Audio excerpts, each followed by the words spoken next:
ચાલો નેક્સ્ટ. નમસ્કાર.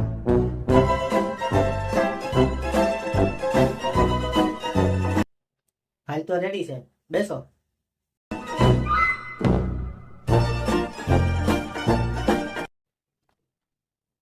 તમારે અમારી કંપનીમાં કામ શું કામ કરવું છે?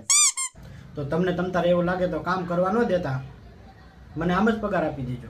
પણ એલા ભાઈ, અમારી જ કંપનીમાં તમે શું કામ કરવા માંગો છો? માર્કેટમાં ઘણી કંપની છે. મારે તો સાહેબ ગમે એ કંપનીમાં કામ કરવું છે. તમારી કંપનીમાં કામ કરું તો કાંઈ વાંધો છે? નહીં, તમે વાત સમજવા નથી માંગતા. તમે અમારી કંપનીમાં એવું શું જોયું છે કે તમે અમારી કંપનીમાં જ કામ કરવા માંગો છો? તો તમે મોબાઈલમાં એડ આપી હતી ને કે કંપનીમાં માણસોની જરૂર છે, એટલા માટે હું આવ્યો છું. એટલે તો ઇન્ટરવ્યુ શરૂ છે. એટલે આને મારે કંઈક કહેવાય જાય.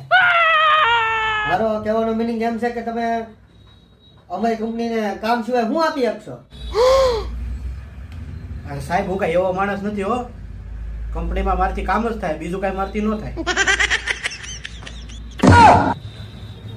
એટલે ગાંડા, મારો મતલબ એમ છે કે તમે કંપનીને કમાઈને શું દેશો? અરે સાહેબ, કમાવાનું તો મારે છે, એટલે આટલું તો હું ઇન્ટરવ્યુ દેવા આવ્યો છું. તો હું કંપનીને કમાઈને દઉં એની કરતાં તો મારી કંપની ન ખોલી નાખું. એટલે ભાઈ, મારો મતલબ એમ છે કે આ કંપનીની તને શું ઈચ્છા છે? પગાર સાહેબ, પગાર સેલેરી, પૈસા. એટલે મારા ભાઈ, તું પગાર ને પૈસા ઘડીક સાઈડમાં રાખ. તું પેલા શાંતિથી સાંભળ. આ કંપનીમાં કામ કરવાના પૈસા ન હોય તો તું કંપનીમાં શું આશા રાખીશ? તો હું આશા રાખે જ્યાં પૈસા નહીં ત્યાં કામ નહીં. હો ભાઈ, લાવો મારી ફાઇલ.